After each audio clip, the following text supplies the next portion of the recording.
Bashundhara Kings arena পরিদর্শন করেছেন সফররত মার্কিন অ্যাসিস্ট্যান্ট সেক্রেটারি ডোনাল্ড লু।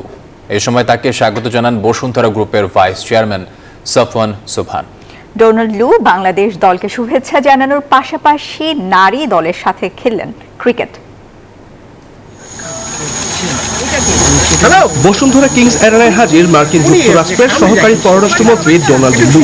দেখা করলেন টাইগার্সদের সঙ্গে, তাদেরকে ব্যাট এবং জার্সি দিয়ে বরণ করে নিলেন নারী ক্রিকেটাররা। তাদের সকলের মধ্যমণি ছিলেন বসুন্ধরা গ্রুপের ভাইস চেয়ারম্যান। এরপর নারী ক্রিকেটারদের সঙ্গে একটি এক্সিবিশন ম্যাচ খেললেন তারা। বাংলাদেশের জার্সি গায়ে চাপিয়ে কিংস এরেনা দাপিয়ে বেড়ান সবাই। পরে গণমাধ্যমের মুখোমুখি হয়ে ডোনাল্ড লু বিশ্বকাপগামী বাংলাদেশ পুরুষ দলকে শুভেচ্ছা জানিয়েছেন। We're so happy to play a little cricket with the women's national team. Bangladesh is cricket crazy. The United States is so happy to be hosting this year's Men's Cricket World Cup. And we're really excited that Bangladesh will be hosting the T20 Women's World Cup later this year. We are so grateful for the inspiration she offers to young women and girls all across this beautiful country.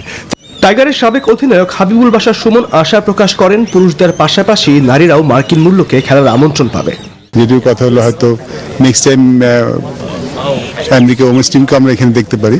It's good, আয়োজনটা খুব চমৎকার। This is nice place.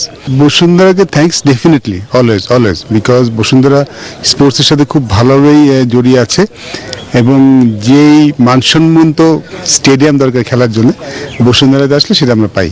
চলতি বছর বাংলার মাটিতে অনুষ্ঠিত হবে নারীদের T20 বিশ্বকাপ। সেজন্য নারী দলকে শুভেচ্ছা জানালেন সবাই। তামিমুর রহমান, নিউজ 24।